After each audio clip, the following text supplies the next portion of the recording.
Alright, welcome everybody.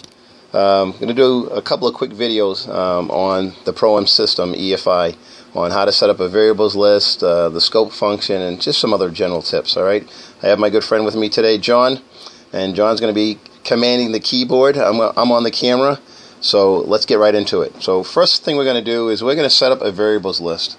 And if you open up your software, you'll see right there, see John's right there? He's on a tab that says variables list. So all he's going to do is click on it and open up a box. What do you do next, John? Next thing you're going to want to do is pick what variables you want to take a look at to see how the car is behaving. So you want to be grabbing functions from this area of the screen where the variables are. Right, so what do you want to look at, Michael? RPM. Alright, so RPM is under Sensors, Crank Position. Here's RPM right here. We're just going to grab that little icon to the left of where it says RPM, left click, then drag it up into the box and let it go. Alright, let's pull up ACT, ECT. Okay, so ACT is air charge temperature. That's under Sensors, ACT. Here it is. So we're going to add that right underneath RPM. You can see where the black line is below RPM. That means we're going to add it there. Alright, ECT. So engine coolant temperature.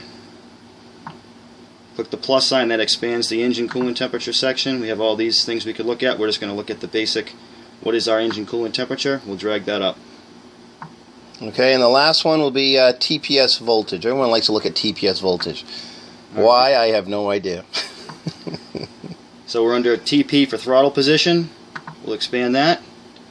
And then way at the bottom on this one, we'll have throttle position volts. Which actually that is important for when we're setting our base idle, making sure that our voltage isn't too high. Well, there you go. I got corrected again. Alright. John, the window, it's small. Can you enlarge it? Can you make it smaller? Show people how to do that. Alright, if we grab a corner here and put the cursor over a corner, you can see it turns to a double-headed arrow. When it's in that shape, you just hold down the left click and then drag around with the mouse, and you can make this screen as big or as small as you like. And then when you get to the size you want, just let go of the left click button. And there's a green arrow. See the green arrow next to value right there? What is that for? That'll expand this to show minimum and maximum values, which can be handy while the car is running. You can see what the minimum RPM that you've achieved and the maximum RPM while you have the variables running. Okay. And if you're not interested in that, you can collapse it by clicking the arrow again.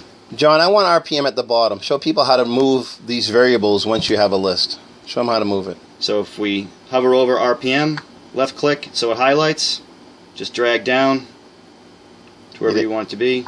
You didn't grab it. There we go. So let's say we want it under engine coolant temperature. So we're moving where the black line is. We put it there now. Booyah! There it is. Alright. If you want to add anything to this variables list while it's running, you can do that. So we're going to show you that once we get in the car.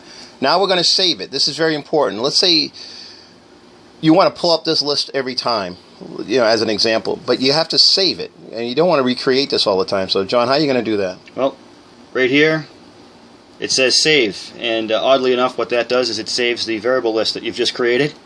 So if you click that, it brings up a list. You can see Michael already has 2 saved, but we're going to name this as a new one. So file name, we'll call it MP1. Save it.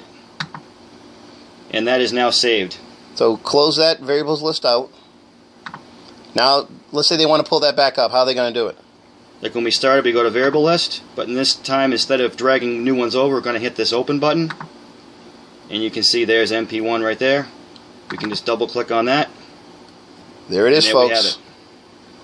See how easy that was? Now we're going to show you how this whole thing works once we're inside the car.